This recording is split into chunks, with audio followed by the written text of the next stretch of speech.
Hello friend, नमस्ते, प्रणाम। रीना यादव गीत चैनल पे जितने हमारे भाई बहनें हैं सबको बहुत बहुत स्वागत है। मैं आप सब बीच में बहुत प्यारा छोटा से सोहर पर के उठान गीत लेके आई हूँ।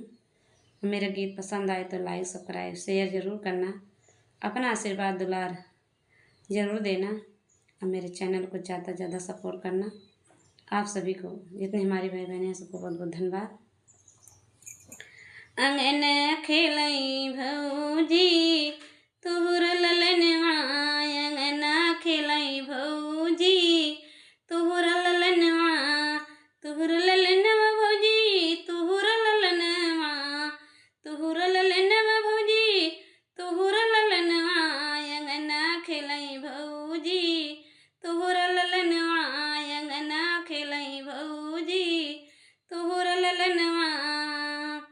कजर की लगौनी भौजी कंगन हम ले बई, कजर की लगौनी भौजी कंगन हम ले बई, कंगन हम ले बई भौजी कंगन हम ले बई, अंगना खेलई भौजी तुहर ललनवा, अंगना खेलई भौजी तुहर ललनवा।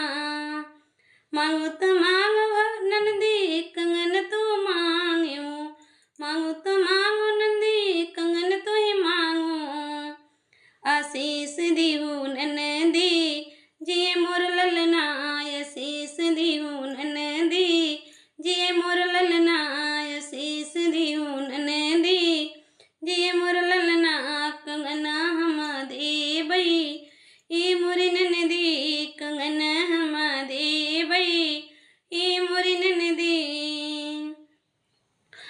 आओ चली भौजी शिव के मंदिर माँ, शिव के मंदिर